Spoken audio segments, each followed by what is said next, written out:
Indudablemente nosotros en la oración, porque decimos, bueno, ¿qué es la oración? La oración es comunión, una unión con el Señor. No sé si muchas veces nosotros nos ponemos a reflexionar sobre qué es la oración.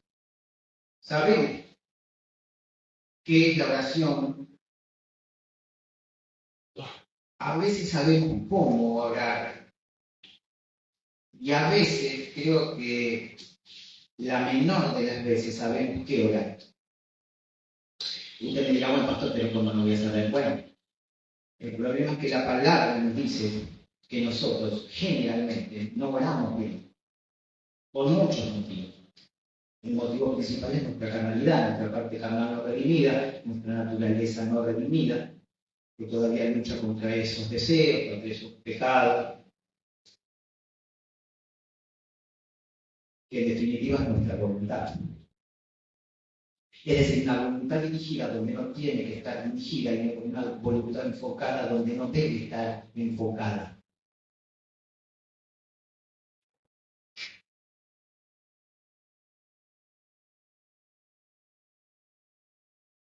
Y nosotros generalmente pedimos al Señor para ¿qué? Para conseguir algunas cosas. En toda oración, yo siempre cuando escucho o oro yo, gran parte es pidiendo al Señor algunas cosas. Y vamos a ir viendo, a ver, vamos a ir viendo si realmente es necesario que nosotros pidamos.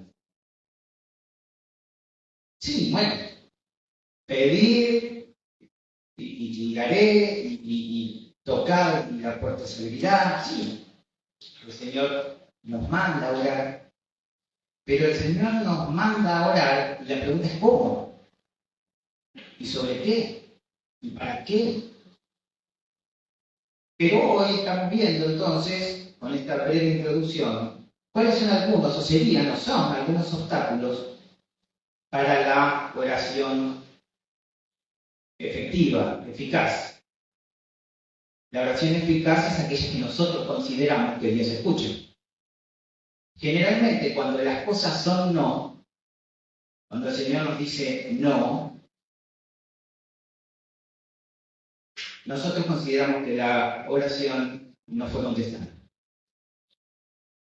Cuando nos dice espera un poco, todavía no es el tiempo, también podemos considerar durante un periodo, un lapso de tiempo que no ha sido contestada. Y esto tiene que ver con lo que hablaba un rato antes. Nos cuesta entender el no. ¿En qué sentido? En todo sentido, con nuestra relación con Dios también.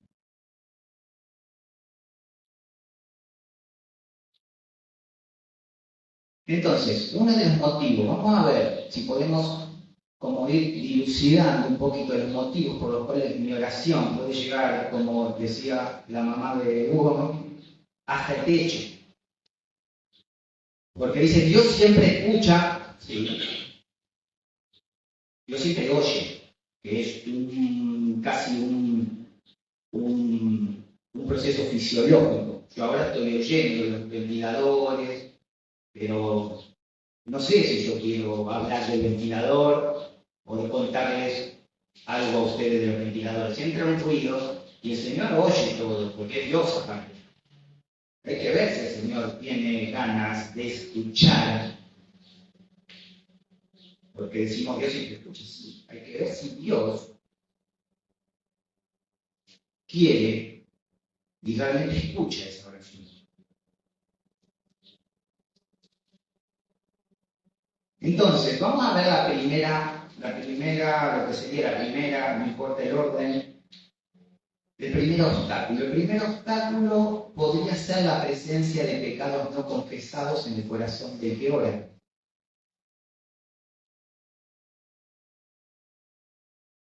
Dios es santo y existe y se interpone una barrera entre Él y nosotros cuando nosotros tenemos pecados sin confesar.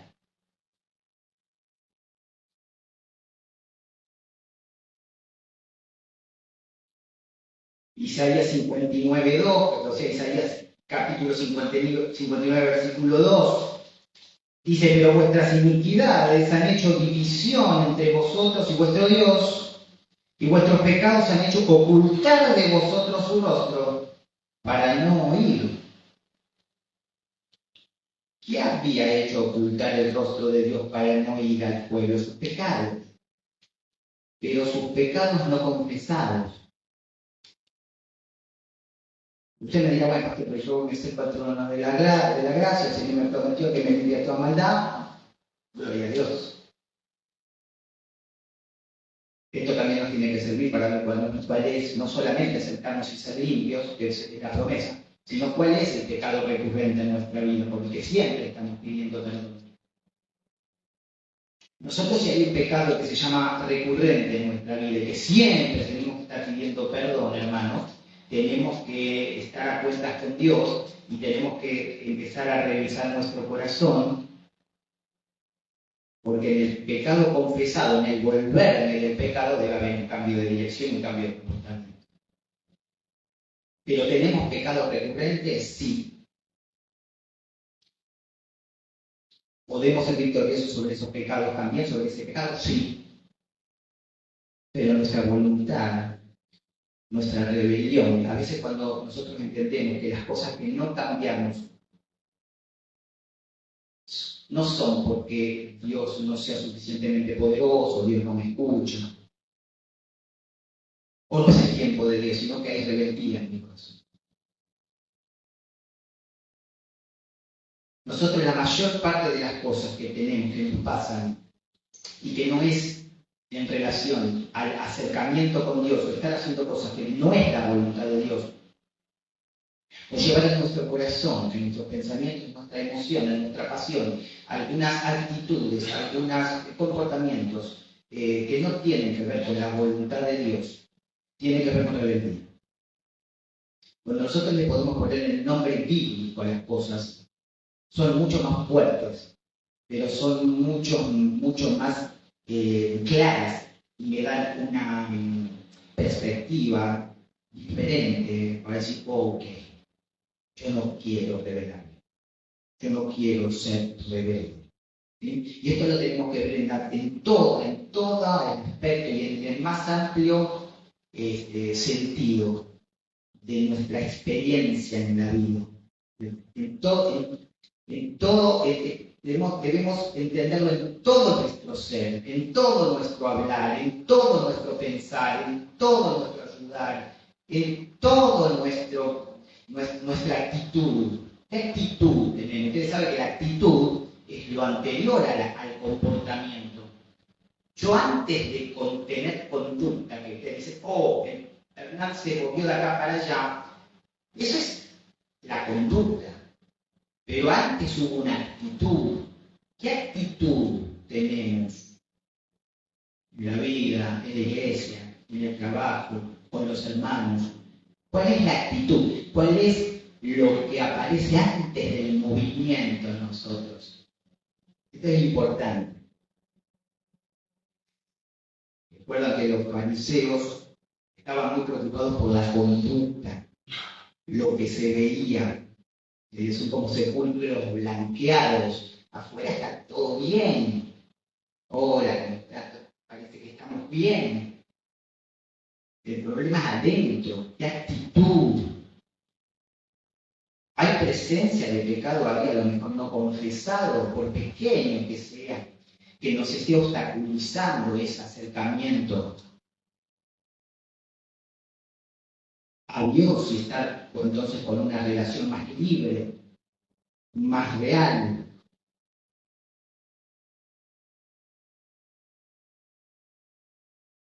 Si en mi corazón hubiese yo mirado a la iniquidad, el Señor no me habría escuchado.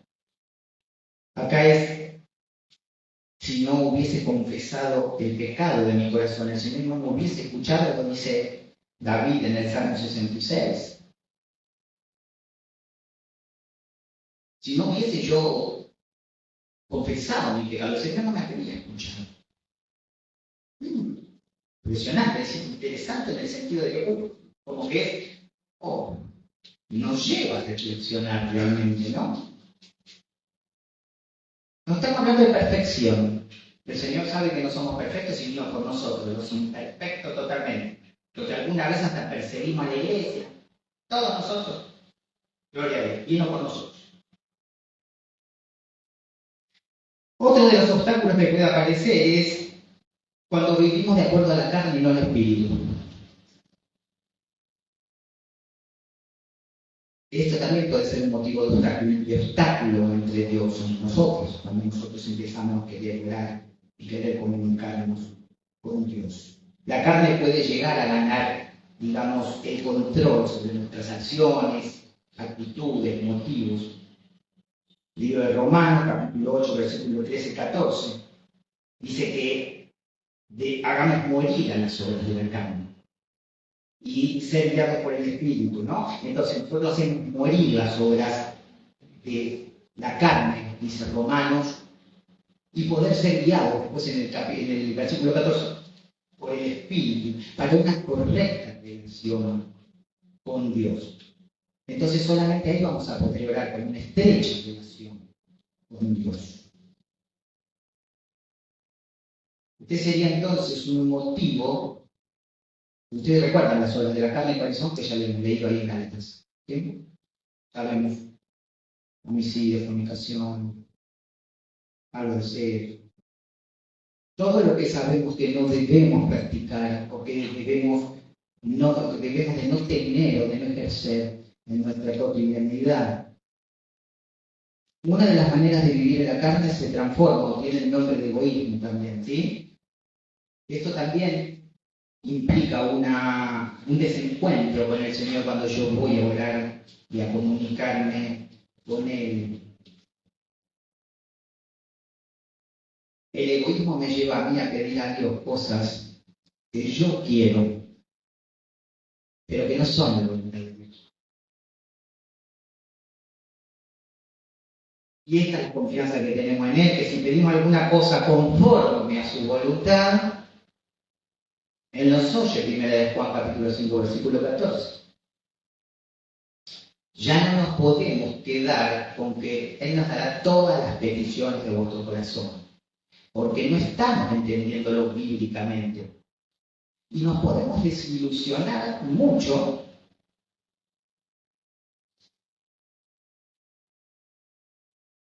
cuando veamos que la promesa de Dios no es esta.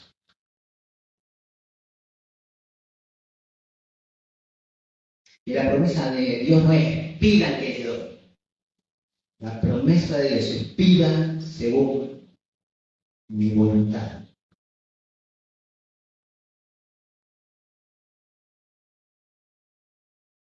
Lucas 22, 42. Padre, si quieres, pasa de mí esta copa, pero no se haga mi voluntad, sino la tuya. Las oraciones egoístas son siempre aquellas que tienen como intención gratificar nuestros propios deseos egoístas. Santiago 4, capítulo 4, versículo 3. Pedís y no recibís, porque pedís mal, para gastar en vuestros deleites, para gastar en sus placeres. ¿Qué placeres? Todo lo que consideramos placer en nuestra vida. A veces solamente nosotros vemos un placer en algo que comemos, en algo que obtenemos. Nosotros podemos encontrar placer en un montón de cosas que no tienen que ver con obtener, con tener. Yo puedo creer que voy a ser muy feliz y voy a estar muy bien y eso me da placer si mi esposa cambie. Yo digo, oh, si fuera diferente, qué feliz sería yo. Bueno, esto es un deseo egoísta. Es mucho más difícil pensar qué querrá Dios obrar en mí a partir del Señor, que no tiene que cambiar, que tengo que cambiar en relación a eso yo. Y esto no solo con nuestra esposa, con nuestro esposo, con los hermanos. Pedís y no recibís, porque pedís mal. Porque pedís para tus placeres. ¿Cuáles? Cualquiera que consideremos placer. Vayamos entonces haciéndonos en nuestra mente, en nuestro corazón, una pregunta. Dice, ¿qué pido? Bueno,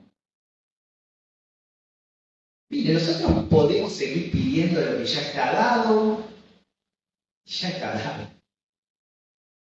Ahora, lo que tenemos que saber es qué tenemos que pedir y que agrada a Dios que pidamos.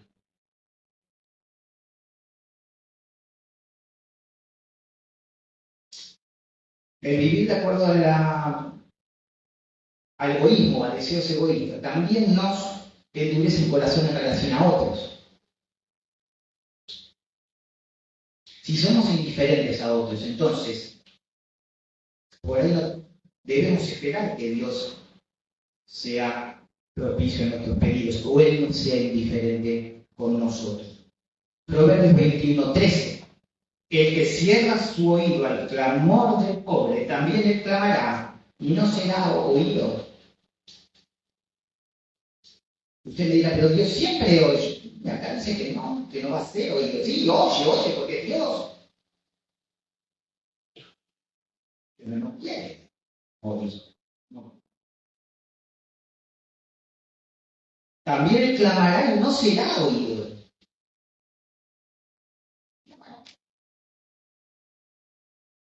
Qué responsabilidad, ¿no? Porque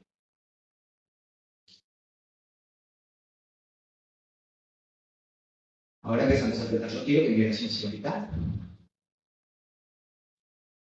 Un obstáculo mayor para la oración efectiva o eficaz es un espíritu que se niega a perdonar a otro. El no perdón crea en nosotros una raíz de amargura. ¿Se acuerdan que la raíz de amargura tiene un componente que no tiene solamente la amargura? La raíz, cuando echó raíz algo, ya contaminó, ya tomó terreno, más terreno, se enquistó en el corazón. Y acuérdense que esa raíz de amargura que después puede contaminar a muchos. No solo entonces tenemos un obstáculo cuando oramos a Dios sin haber perdonado. Mire, yo tengo una lista así todavía para pedir perdón, porque todavía no me he encontrado con esas personas. Algunas, aparte, ya me encontré. Algunas no las vi más, pero algunas me encontré un día y les pedí perdón en la calle. Pero me falta un montón para pedir perdón. En mi corazón he perdonado. Y hay algunas cosas que me cuestan perdonar. Pero yo sé que Dios, si yo me pongo a cuenta con Dios, por el poder del Espíritu, Él me va a hacer victorioso sobre aún lo que me cuesta perdonar o a quien me cueste perdonar.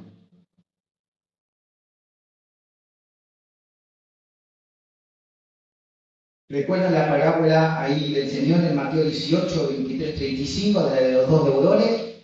Un rey le perdona la deuda, le dice, no, me debes 10.000 talentos, andá, que vendí a tu familia, a tus hijos, tus cosas. El varón le clama, le suplica, Señor, no lo hagas, le perdona la deuda. Pero ese mismo varón sale después y encuentra entonces algo dulce. Y le debía, creo que 100 denarios. Y lo empieza a atormentar y a ahogar. Y le pide, entonces lo lleva a la cárcel. Entonces dice, bueno, los consiervos van a hablar con el rey. Dice, Señor, tú le perdonaste, y mira lo que hace con otro. Entonces el rey lo llama de nuevo y dice, vení para acá, yo te perdono a vos, y vos no perdonás a otro. Yo te evité la cárcel, te evité la humillación, no vendí a tu familia. Y vos no perdonás a otro. Entonces ahí mismo el rey lo puso con el verdugo. Dice la palabra, lo dejó ahí con el verdugo, supongo que lo dejó con, no sé, para matarlo o para... No, porque dice que pague tu deuda, tu padre medio encerrado. Él espera que nosotros perdonemos a otros como Él nos ha perdonado. A veces tenemos tanta historia en nuestra cabeza que nos acordamos de cada palabra que me dijo una vez alguien, un hermano, un pastor, me dijo esto, y entonces yo me fui, y sigue ese corazón con raíz de amargura. Eso no es bueno. No es bueno porque crea un obstáculo entre Dios y nosotros cuando le vamos a pedir, cuando vamos a comunicar con el Señor. Otro obstáculo es la duda e incredulidad. No tener duda no significa que yo crea que si voy muy convencido al Señor y le pido, y le pido, y le pido, Él como que me lo va a dar porque tiene como una cierta obligación de dármelo porque Él es bueno. Esto no es duda e incredulidad. O sea, cuando yo dudo,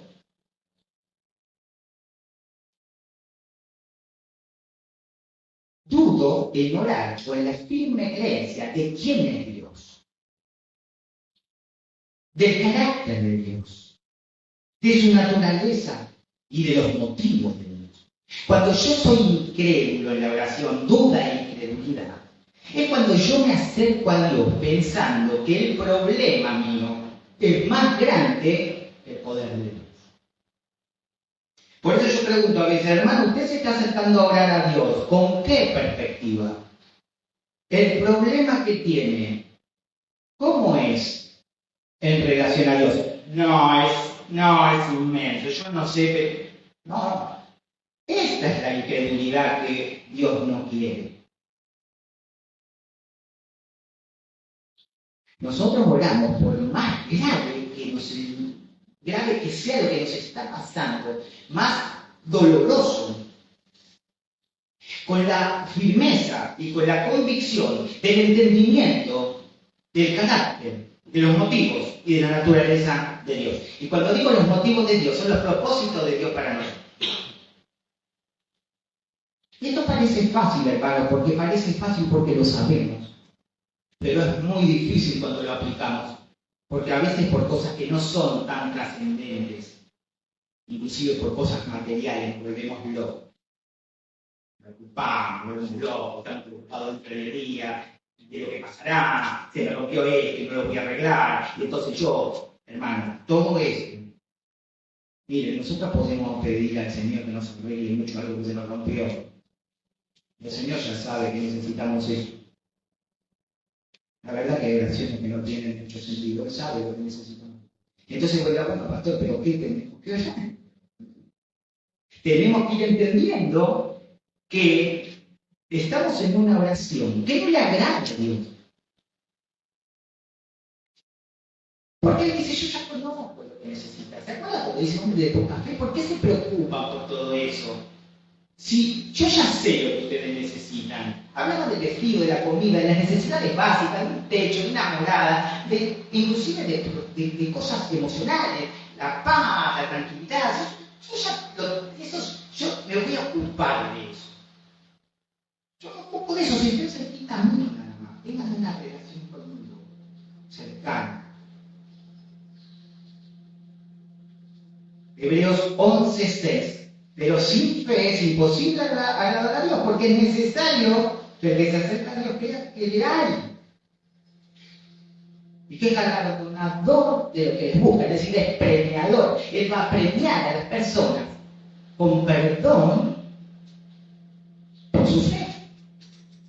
Él es galardonador, nos premia, quiere premiarnos.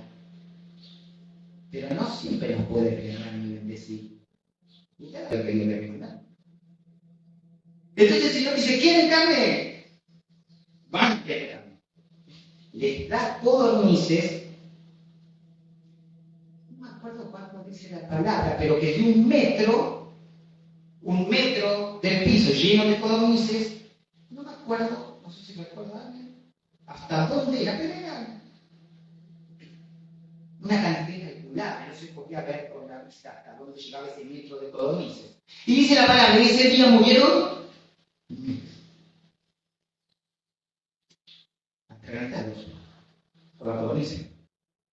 Hermanos, muchas veces nosotros pedimos, no, primero cuando pedimos tanto y pedimos tanto, es que no estamos agradeciendo todo lo que tenemos. Y segundo, pedimos algo con una necesidad y con una fantasía de que eso me va a salvar. Qué bueno. Que el Señor dice, ya te había dicho que no, te lo voy a dar. Entonces, muchas veces el Señor también nos puede dar algo que no es para bendición. Parece al principio, cuando caían los codornices, Los hombres y mujeres se han dicho bien, pero murieron miles. Habían sublevado contra Moisés, se habían sublevado contra Jehová. Pero ellos en un momento fueron felices y después se atragantaron, ¿no? No estaban viendo la obra de Dios en ese pueblo, no estaban viendo la obra de Dios en esa liberación y en ese futuro. ¿Vemos nosotros la obra de Dios en nuestra vida o queremos comer carne? Carne como símbolo. Cada uno en su corazón sabe. Esto, si llegara a esto, Dios.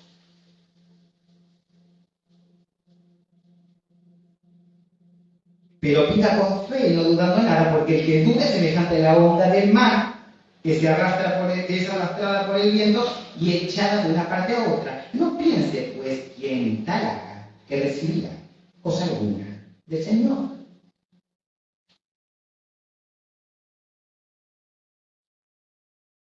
Entonces el Señor nos escucha cuando nosotros oramos con la firme convicción de quién es Él. ¿Nunca le pasó que a mí a veces me da la sensación, digo, bueno, por ahí voy a orar por los gobernantes, y y en un momento digo, claro, están tan lejos, no los conozco, ¿no? Claro, al ratito digo, Señor, perdón, y empiezo a orar por los gobernantes, porque digo, bueno, como con eso nos pasa. Nos olvidamos quién es. ¿Por qué? Porque en ese momento, fue con la experiencia como tuve con mi hermano Amadeo. Hoy, gloria a Dios que lo puedo llamar hermano, porque yo me estaba por ir. Y le dije, Amadeo está listo para recibir al Señor. Yo en mi corazón decía, ¿para qué le pregunto?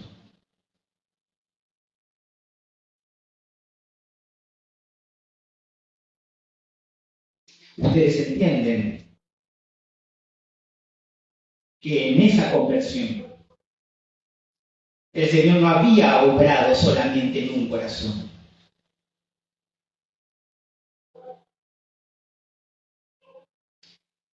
Y porque ahí mi fe había quebrado. Porque yo pregunto con incredulidad, hermano. Pero no en obediencia a Dios, pero en incredulidad. ¿Están listos, maduro, para recibir al Señor? Sí, estoy listo.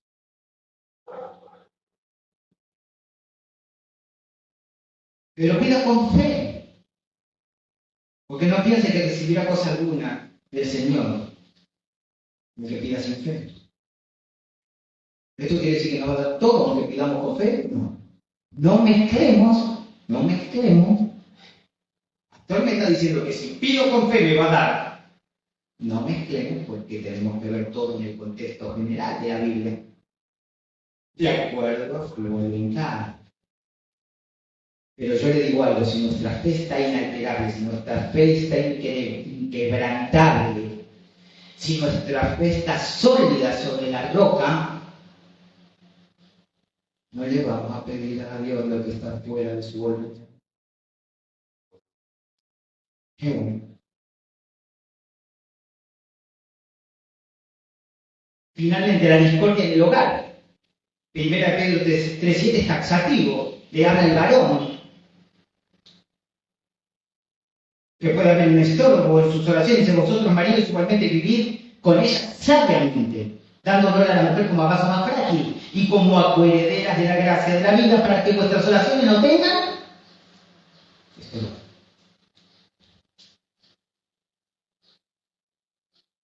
Hermanos, nosotros tenemos que ver en nuestra relación con sacerdotes del hogar qué tipo de relación estamos teniendo. Y cuando nos estamos equivocando, orar para que eso no ocurra más, porque nuestras oraciones van a ser estorbadas.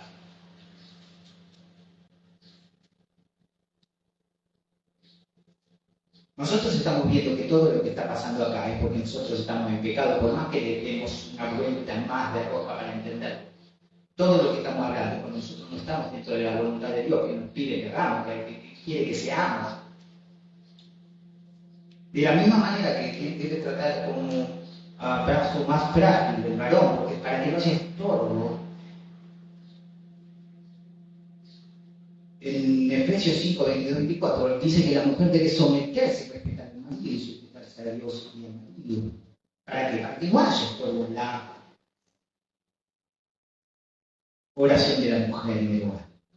Usted me dirá, pero no dice ahí, que no dice para que esto de no, hermano. Pero si estamos en un contexto de pecado, si estamos haciendo algo que no debemos hacer, la palabra no dice, por haber estorbo en tu oración, cuando haces esto con tu esposa, nosotros tenemos que saber que cuando la esposa hace algo que no debe con el esposo, hay un estorbo en su oración. No podemos aislar, ¿no? Como un versículo y sacarlo y darlo, ¿no? Es el contexto general de la palabra. En la iglesia, someteos los unos a los otros, sométanse con una debajo, recuerda yo mismo. Sujetate, pónganse debajo, es un término militar que se usa la palabra. Ordénense bajo alguien, bajo un líder que Dios puso para que ordene, para ordenarse para la batalla. Sujétense unos a los otros. Pónganse a la orden del otro. Hugo conmigo, yo con Hugo, yo con Carlos, Carlos conmigo, ¿no? Rosana conmigo. Sujétense porque nos humillamos ante el hermano. ¿Por qué? Porque nos lo mandó Dios, para que no se estorben.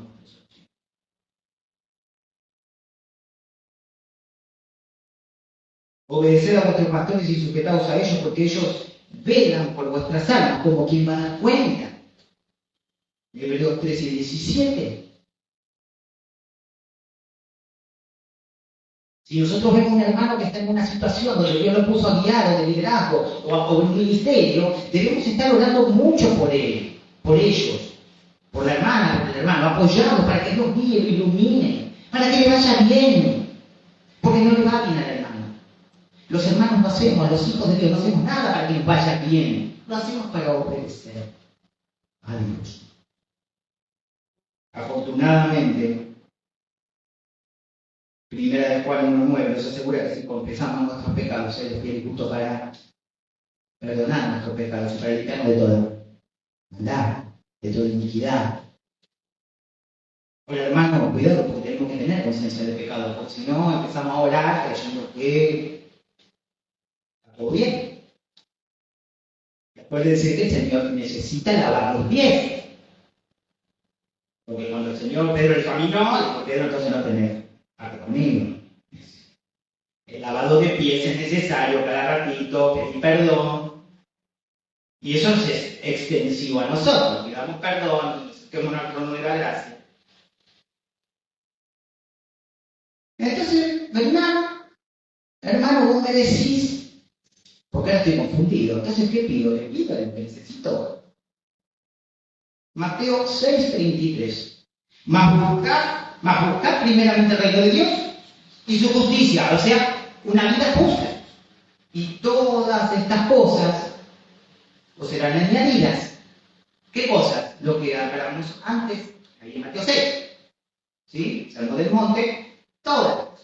Pero todas las cosas que tienen que ver con necesidades básicas, porque si no las tuviéramos, por ahí pereceríamos. El Señor no nos está preocupando por darnos un auto con un kilometraje menor o con un motor más grande. No es la preocupación del Señor. ¿Lo puede dar? Sí. Pero ¿qué buscamos primeramente? El reino de Dios y su justicia. Entonces, pastor, yo voy a dejar de pedir y voy a buscar el reino de Dios y voy a querer tener una vida más justa. Porque sé que así, a lo mejor me evito un montón de palabrerío, como dice la palabra, que sean los gentiles, porque no crean que van a ser escuchados por su vana palabrería. Y entonces ahora estoy comprendiendo, lo que yo tengo que buscar es el reino de Dios. Y cuando yo busco el reino de Dios, cada vez voy a tener la vida más justa. Y cuando yo tengo la vida más justa, entonces voy a estar mejor con mis hermanos. Mis pensamientos van a ser otros. Mi actitud y conducta va a cambiar. Porque no estoy pidiendo cosas, estoy buscando el reino. Y Y quiero una vida justa. Y entonces, como estoy buscando esto y ya no pido esas cosas, el Señor me dice, toma, ya te son añadidas. Y empezamos a ver que nuestra vida como cristianos empieza a ser bendecida de una manera que ni queríamos. Porque siempre nos conformamos con las migajas. Quiero un auto, bueno, llegaré a este. Eso cuando pedimos el auto. Señor, casa o ropa. ¿Sí? Nos conformamos con las migajas. El Señor dice, busquen el reino. A lo mejor nos asombramos del auto, de la casa, de la ropa que vamos a tener. Pero ¿saben por qué? Porque ya nos interesó más la palabrería. Efesios 5:16, por tanto, no seáis insensatos, sino entendidos de cuál sea la voluntad de Dios. Gloria a Dios. ¿Qué significa pedir de acuerdo a su voluntad? Es pedir por cosas que le traerán honra a Dios. Es orar por las cosas que la Biblia claramente revela cuál es la voluntad de Dios. Hermano, pastor, muchas veces me dicen, no oigo que han dicho, ¿cómo puedo conocer la voluntad de Dios? Dios ya reveló su voluntad para nosotros. Y los postreros días nos ha hablado por sí. La voluntad de Dios está en la Biblia.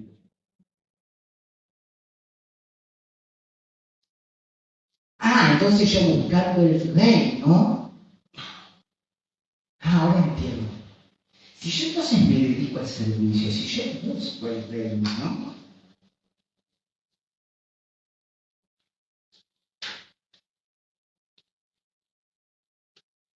Entonces cada vez voy a estar sirviendo más a Dios y por añadidura, por ahí, percibiendo cosas que ni esperaba.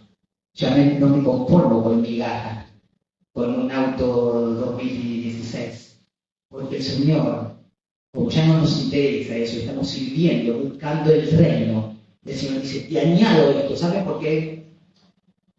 Y voy con el ejemplo del auto, pero podemos ir con cualquier ejemplo, porque es bien gráfico. El auto dice que el Señor con nosotros estemos buscando su reino, va a ser un super auto, porque seguramente, lo vamos a usar para su reino. Seguramente ese auto nos va a salir para viajar, para ir a un ministerio nuevo, para decir acá 8 kilómetros. Hay una célula, quiero ir. El auto ya perdió importancia. La casa perdió importancia. Pero no se quede solamente en lo que tenemos. Recuerde que también podemos nosotros no tener fe en Dios con nuestros vínculos. Cuando no podemos poner a nuestros hijos en las manos de Dios. ¿Por qué? Porque nosotros creemos que tenemos que hacer mucho más y entonces nos cuesta y empezamos a hacer más de lo debido. Por ejemplo, me ha pasado con mi hija. Querer cumplirla, protegerla, querer dar, que no, pero me olvidaba de ponerla en las manos de Dios. Pero ponerla en las manos de Dios es que automáticamente yo empiezo a desligarme un poco de lo que Dios va a hacer. Esa es la fe y la no duda. Esa es la no duda. Primera Tesalonicenses 4:3, pues la voluntad de Dios, acá taxativamente el Señor nos dice, miren, ustedes quieren saber cuál es mi voluntad, una de mis voluntades es esta, vuestra santificación. Vuestra santificación. Lo que estuvimos hablando, crezcan, busquen el reino. En esta santificación ustedes tienen que ser mejores, ustedes ya no van a pedir nada de lo que están pidiendo, van a buscar el reino, van a invertir el tiempo en el reino. No va a ser tanta carga de servicio y yo por añadidura les voy a dar lo que ustedes antes se conformaban con migajas porque yo soy Dios, dice el Señor. Y por último, vamos a Juan 15.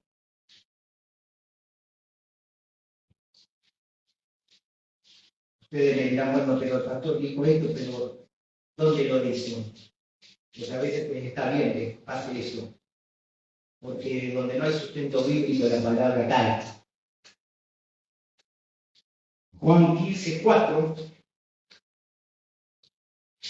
Permaneced en mí y yo en vosotros, como el pámpano no puede llevar fruto por sí mismo, si no permanece en la vida, así tampoco vosotros, si no permanecéis en mí. El pámpano sabéis que es una rama. Versículo 5. Yo soy la vid, vosotros los pámpanos. El que permanece en mí y yo en él, este lleva mucho fruto. Otra de las voluntades de Dios, ¿cuál es? Que llevemos fruto. Primero dice fruto y después que llevemos ¿cuánto? Mucho fruto. Los frutos del Espíritu, Gálatas. ¿Sí? 5:22. Amor, gozo, paz, paciencia, todo esto puede tocar. Porque separado de mí nada podéis hacer. Y de ahí, una vez que dicen, miren, ustedes no pueden hacer nada sin mí. No se separen, busquen el reino, busquen el reino. Sírvanme con su cuerpo como sacrificio vivo, con toda una vida entregada a mí, buscando el reino. Y entonces nos vamos al versículo 7. Si permanecéis en mí, y le vuelve a decir, si permanecéis en mí, mis palabras permanecen en vosotros, pedid todo lo que queréis, y os será hecho. ¿Y qué dice después? En esto es glorificado mi Padre. Pero fíjense lo que nos dijo primero, pidan todo lo que quieran y os será hecho. Todo lo que quieran. Cuando nosotros somos esos pámpanos que no nos separamos de la vida, todo lo que vamos a querer va a ser hacer la voluntad de Dios.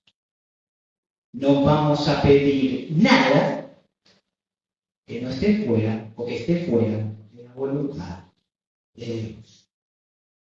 En eso es glorificado mi Padre. Entonces, ¿de qué es glorificado? Oh, hermana Joy, Ruth, pastor, ¿vieron esa iglesia? Qué bendecido que son nuestros hermanos.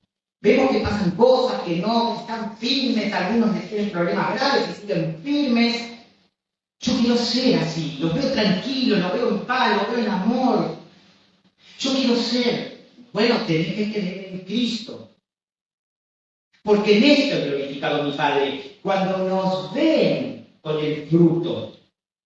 Porque pedimos, y aparte nos ven que somos bendecidos, porque si nosotros pedimos lo que está en la voluntad de Dios, dice la palabra, ya tenemos la garantía que lo vamos a recibir.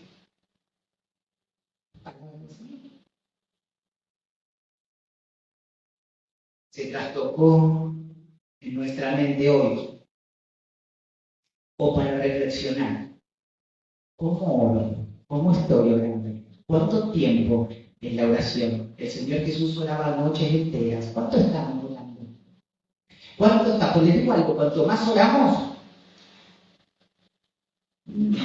más importancia le estamos dando a nuestro vínculo con Dios. Cuanto más hablamos con Dios y más queremos buscar su reino, más importancia y más prioridad le estamos dando a Dios en nuestra vida. Muy bien. Volvernos del pecado, acercarnos con un corazón humilde, decir sabiendo quién es Dios y quién soy yo como criatura, y una vida recta, una vida de obediencia. Necesario para que mis oraciones sean escuchadas, para que mis oraciones sean contestadas, porque cuando nosotros pedimos según la voluntad de Dios, eso que pedimos va a ser dado. Todo lo demás, hermano, no creo. No sé cómo hará Dios, porque sus caminos no son mis caminos, y sus pensamientos los míos tampoco. Pero la palabra dice, no los oiré. Busquemos el reino de Dios y su justicia y todo será. Todo. Todos los vínculos, la relación con los vínculos será añadido. Vamos a orar. Padre Santo, Dios mío, gracias por esta palabra que nos has traído, porque nos da, Señor, una dimensión de la oración que a veces nos olvidamos, Señor. Pedimos tanto, Señor, este mundo nos bombardea con tanto, que nos hace creer, Señor, que nosotros debemos pedir ciertas cosas que tú nos dices, ya sé que las necesitan. El problema, Señor, es que cuando pedimos tanto, Señor, tantas cosas que tú sabes que ya necesitamos, tú nos dices que estamos lejos de ti. Y nosotros queremos estar cerca de ti, Señor, buscando el reino. Nosotros queremos darte prioridad a ti para nuestra vida buscando el reino. para que se manifieste en nosotros y para que seamos ejemplo de tu bendición sobre nosotros, Dios mío. Porque aquellas cosas por las que pedíamos, Señor, ya empiezan a perder importancia, entonces, Señor. Porque yo quiero buscar tu reino. Gracias, Señor, por el poder del Espíritu Santo que nos ha dado, que muere en nosotros, Señor, para poder buscar tu reino. Gracias porque tu Espíritu también, Señor, intercede por nosotros, Señor. Para cuando no sabemos, Señor, orar según tu voluntad, el Espíritu ora según, Señor, tu voluntad. Y pueda, Señor, darnos más de aquello que pedimos. Gracias, Padre. Dejamos todo en tus manos, Señor. Gracias por tu Hijo Jesucristo, en el nombre santo y poderoso de Jesús. Amén. Amén.